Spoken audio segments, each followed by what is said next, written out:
Bueno, hoy vamos a hablar del orden de prelación de las leyes. Orden de prelación de las leyes. Es uno de los temas más importantes en derecho constitucional y uno del cual se desprende prácticamente todo lo relacionado al derecho en la Argentina, ¿no? Obviamente vamos a estudiar el caso argentino, pero con excepción de los países que adhieren al Common Law, es igual en el resto. En este tema buscamos responder la pregunta de ¿qué ley tiene mayor jerarquía?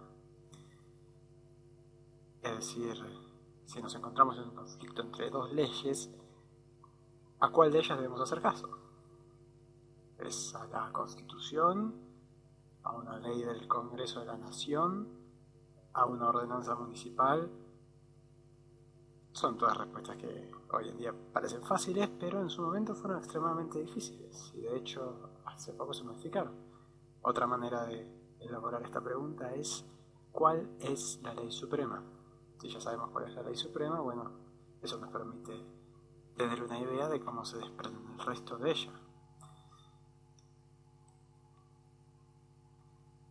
Y es aquí donde podemos hacer un paralelismo, por supuesto, con un texto que quienes estudien Derecho deben haber leído, que es el de Kelsen y su famosa pirámide. Para los que no estudien Derecho, él dice que el ordenamiento jurídico es una pirámide que arriba de todo está la norma fundamental de la cual el resto emana. Dice que no hay norma que no emane de esa norma que esté ahí arriba en la punta de la pirámide.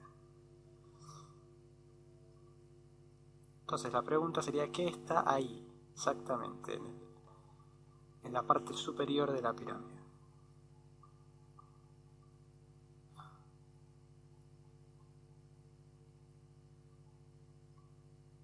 Bueno, ya con decir ley suprema, obviamente lo primero que nos viene a la mente es la Constitución Nacional. Pero tenemos que ver por qué decimos que la Constitución Nacional es la ley suprema y de dónde emana esto. Es decir, nuestra Constitución Nacional dice, y textualmente, permítanme leerlo, que esta Constitución, las leyes de la nación y los tratados con las potencias extranjeras son la ley suprema. Hay cierta ambigüedad en eso, ¿no? Dice que todo eso es la ley suprema, entonces, ¿cómo sabemos cuál de esas es más importante? Bueno, podemos pensar que la Constitución es obviamente la más importante, pero si hay un conflicto entre un tratado y una ley, ¿qué se hacía? Esa es una gran interrogante que durante mucho tiempo tuvo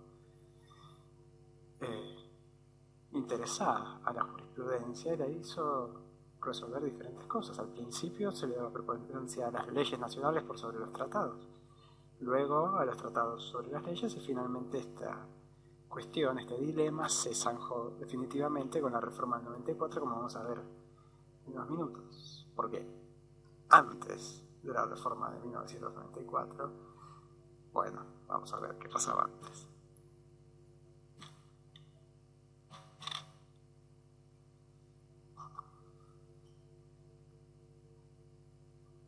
Antes de la reforma de 1994.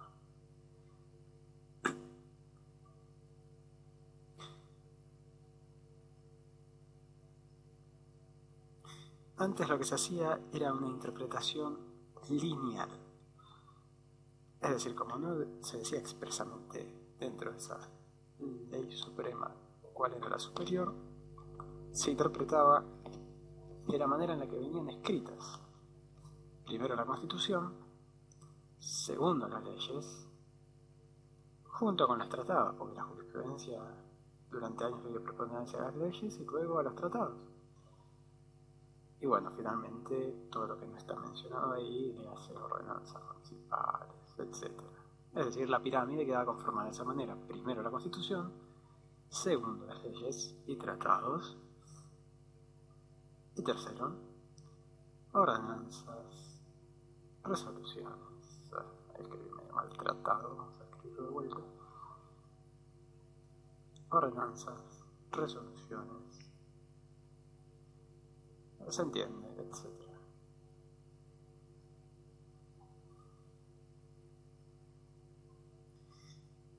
Antes no podía pasar, ni siquiera cuestionarse, que un tratado pudiera modificar, ni siquiera complementariamente, a la Constitución Nacional si se oponía a ella. Esto estaba absolutamente prohibido. Como vamos a ver después de 1994, esto cambia.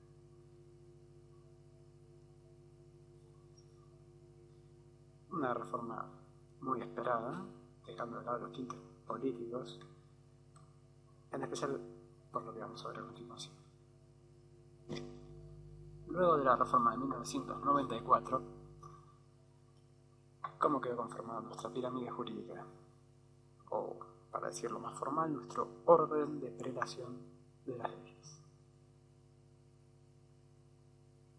Bueno, primero y principal, se incorporan los tratados de derechos humanos con categoría, con jerarquía, mejor dicho, constitucional. ¿Qué quiere decir esto? Bueno, se incorporaron al texto de la Constitución, están mencionados expresamente con el título y todo, en el artículo 75 del inciso 22, ahora lo vamos a anotar, los tratados de derechos humanos, la Convención de la Tortura, el Pacto de San José de Costa Rica, etc. Montones de tratados que Argentina no había firmado durante su época como Estado totalitario. Durante la última dictadura militar, esos tratados nunca fueron firmados. ¿Qué quiere decir que tenga jerarquía constitucional? ¿Quiere decir que está igual que la Constitución? Sí, está igual que la Constitución, pero con una salvedad, que son complementarios. Es decir, para ponerlo en palabras simples, siempre suman, nunca restan los tratados. Argentina no debería, de hecho nunca ha pasado, pero no debería existir el caso en el cual un tratado se oponga a la Constitución. No se ha dado el caso todavía de que un tratado de esta índole, es decir, los derechos humanos, estamos hablando siempre, se haya puesto a la Constitución. Todo esto lo podemos encontrar en el artículo 75, en su inciso 22, que es el que habla precisamente de los tratados de derechos humanos, cómo hacer un tratado de jerarquía constitucional, etc. Este artículo, el 75, se habla de las atribuciones del Poder Legislativo del Congreso. Y bueno, dentro de sus atribuciones tiene la de elevar y adherir a tratados. Vamos a empezar con adherir mejor. Adherir y elevar, así está escrito, a la jerarquía constitucional.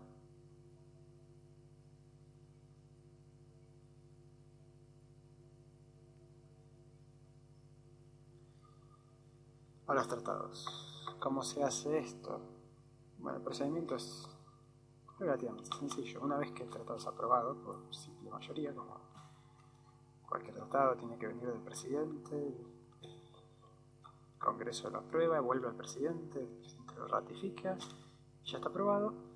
El Congreso puede, luego de ese proceso, con 2/3 partes de los votos, o mejor dicho, digamos, de los miembros, 2/3 partes de los votos de los miembros de la Cámara, de las cámaras, elevarlo a rango constitucional.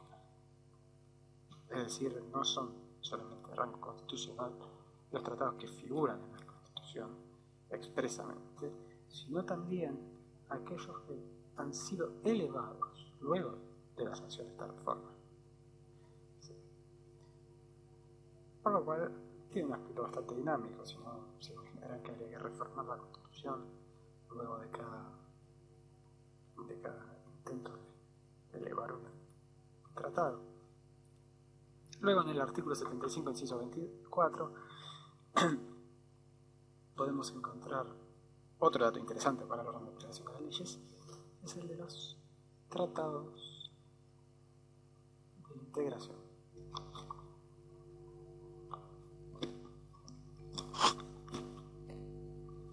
Específicamente de integración regional, dicen. En realidad se entiende que se aplica a nivel general incluso. Y sus normas derivadas. ¿Qué dice este artículo? Dice que las normas derivadas de estos tratados de integración regional son de mayor jerarquía que las leyes, aunque de menor jerarquía que los propios tratados. ¿Cómo queda conformado entonces nuestra pirámide jurídica? Con esto ya podemos decir, arriba todo, la Constitución Nacional y los tratados de derechos humanos, jerarquía, vamos a ver, constitucional. Luego, en segundo lugar, marco de otro color. En segundo lugar, ¿qué tenemos? Los tratados. A ver si puedo cambiar el color. Ahí está. Los tratados y concordatos. ¿Qué vamos a hacer en la salida? Vamos a hacer un paréntesis acá porque suele haber confusiones en este tema. Cuando se habla de este tema de tratados y concordatos, un tratado es exactamente igual a un concordato, ¿sí? La única diferencia es su origen. El tratado viene de un país. El concordato viene de los Estados Vaticanos, del Vaticano, la Santa Sede, como podrían decirle. Son, en efecto, lo mismo. Puede haber algunas diferencias de forma, pero en la modernidad no existe diferencia. Como también podemos dar el ejemplo que a los representantes de otros países se dicen embajadores y a los del Vaticano se dicen cónsules. Es una costumbre, no tiene ningún peso real, no hay diferencias reales y no debería causar mayor problema, aunque no se suele explicar, por lo cual suele haber confusiones, suele haber gente que se preocupa acordándose de eso. Luego, ¿qué tenemos?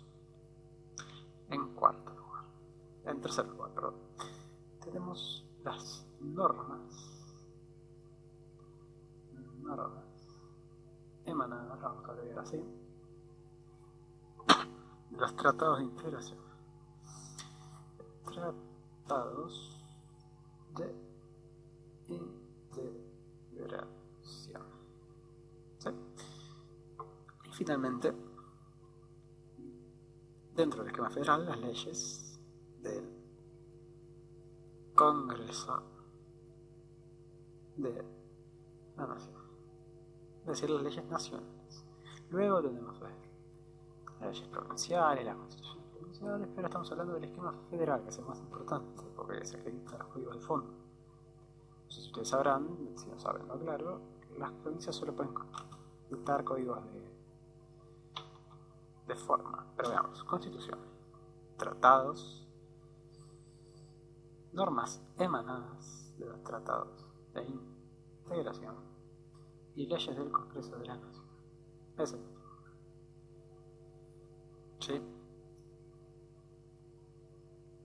No debería haber mayores dificultades con este tema. Seguramente, bueno, es el primer video que hago, así que ya habrá unas cosas incompletas o que no haya explicado del todo bien, y aparte estoy grabando el audio con retraso por algún motivo extraño, así que discúlpenme si una parte no se entendió, pero creo que eso cubre totalmente este pequeñísimo tema de derecho constitucional.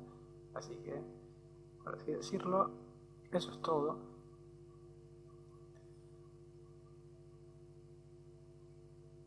Y espero que les haya gustado, sin ánimo de parecer alguien de nivel X, ¿no?